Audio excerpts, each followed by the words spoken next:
Yes, students. So today we will discuss question number 3. A contractor plans to install two slides for the children to play in a park.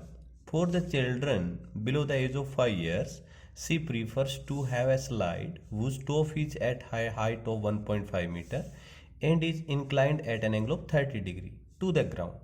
Whereas for elder children, she wants to have a steep slide at a height of 3 meter and inclined at an angle of 60 degree to the ground. What should be the length of the slide in each case? यहाँ पे two case हमें consider करने students. Okay, so first you to write it. For age below 5 years, यानी कि 5 years से below as के लिए वो एक क्या कर रहा है, यहाँ पे एक स्लाइड को इंस्टॉल कर रहा है. उस स्लाइड की जो हाइट है ग्राउंड से 1.5 मीटर, तो आप जानते हो जो फिसलन पट्टी होती है पार्क में होती है, वो ये हमारी स्लाइड्स है वो, और इसकी ये ग्राउंड से हाइट हो गई. तो आपको ये जो हाइट है वो दे रखा है कितना, 1.5 मीटर दिया हुआ है. ये हो गया ग्राउंड, और ग्राउंड के साथ कितना एंगल बना रही है ये, 30 डिग्री, दैट इज 30 डिग्री. इस ट्राइंगल को नेम राइट कर दो ए बी सी. तो इसकी जो लेंथ होगी स्लाइड की ये होगी ए सी. तो इस लेंथ को मैं एक बार एक्स एज्यूम कर लेता हूँ, X. Okay, so write it in triangle A B C.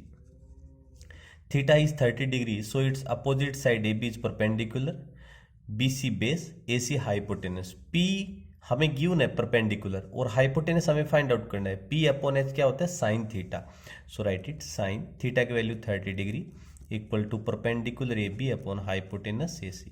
Sign 30 होता है 1/2, A B is 1.5 upon A C को हमने एक्स एज्यूम किया है. सो क्रॉस मल्टीप्लाई करो, x into 1x equal to 1.5 into 2, so x is equal to 3 metre. इसका मतलब हमने जो केस फर्स्ट कंसिडर किया है एज बिलो 5 ईयर्स स्टूडेंट्स के लिए, उन बच्चों के लिए जो स्लाइड होगी उसकी जो लेंथ है वो कितनी हो जाएगी, 3 मीटर.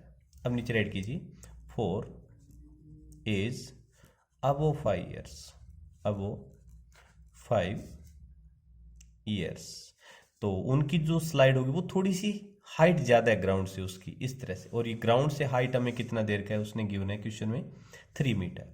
सो ये जो हाइट है आपको गिवन है 3 मीटर, और ग्राउंड के साथ कितना एंगल इंक्लाइन हो रहा है यहाँ पे, 60 degree, 60 degree.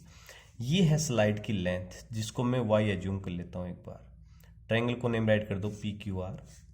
This is the 90 degree angle. So write it in triangle P Q R. Again 10 का यूज करोगे, नहीं नहीं नहीं, क्यों, ये परपेंडिकुलर हमें हाइपोट बेस से कोई रिलेशन नहीं है, तो 10 को रिजेक्ट कर दीजिए आप. साइन का यूज करूंगा, साइन 60 डिग्री, और साइन थीटा होता है perpendicular P Q upon hypotenuse P R. Sine 60 √3/2 होता है, P Q 3 upon P R Y.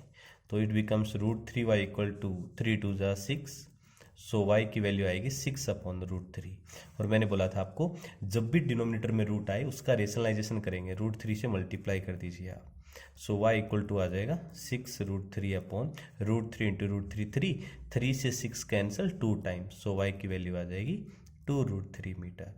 इसका मतलब हमने दोनों स्लाइड्स की क्या फाइंड आउट कर ली, लेंथ फाइंड आउट कर लिया. तो write it, so the length of each slides are, एक की तो हो जाएगी 3 मीटर और दूसरी की क्या हो जाएगी 2√3 मीटर. आपको रूट को रूट में रखना है, इसमें कोई वैल्यू नहीं गिवन तो इसको हम इतने रिजेक्ट कर देंगे, इसको रख देंगे यहाँ पे. क्लियर स्टूडेंट, ये आपका फाइनल क्वेश्चन नंबर 3 कंप्लीट हो गया है. Okay, so please like and subscribe my channel. Okay, thank you dear.